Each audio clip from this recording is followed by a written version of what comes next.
বিশ্বনবী যখন সিজদায় লুটিয়ে পড়তেন, আম্মা জানা এসে বলেন, আমরা তো সিজদার মধ্যে সুবহান রাব্বিয়াল আলা বলেই শেষ, কিন্তু বিশ্বনবী তাহাজ্জুদের নামাজে, নফল নামাজে, সুন্নত নামাজে তিনবার সুবহান রাব্বিয়াল আলা তাসবিহ পড়ার পরে তিনি পড়তেন সুবহুন কুদ্দুসুন রাব্বুল মালাইকাতি ওয়ার রূহ। সুবহ কুদ্দুস রব্বুল মালাইকাতি ওয়ার রূহ।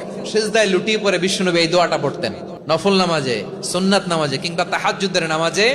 সুবহান রাব্বিয়াল আলার পরে কি পড়তেন? সুবহুন, আওয়াজ করে বলেন, সুবহুন কুদ্দুসুন রব্বুল মালাইকাতি ওয়ার রূহ। মানে আল্লাহ আপনি প্রশংসিত, আল্লাহ আপনি অতি পবিত্র, আপনি সব ফেরেশতা কুলের রব, ফেরেশতাদের সরদার জিব্রাইলের রব। সুবহানাল্লাহ। আজকে থেকে পড়বেন সিজদায়?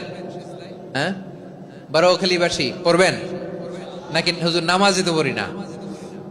হ্যাঁ, এরকম নফল নামাজে, তাহাজ্জুদের নামাজে, সুন্নত নামাজে সিজদার যে তাসবিহ সুবহান রাব্বিয়াল আলা তিনবার পড়ার পরে আমার ভাইয়েরা, মহিলা প্যান্ডেলে আমার যে মায়েরা বোনেরা আছে, আজকে তো রেকর্ড হয়ে যাবে, কালকেই ভিডিও পেয়ে যাবেন। তিনবার সুবহান রাব্বিয়াল আলা পড়ার পরে পড়বেন সুবহুন কুদ্দুসুন রব্বুল মালাইকাতি ওয়ার রূহ।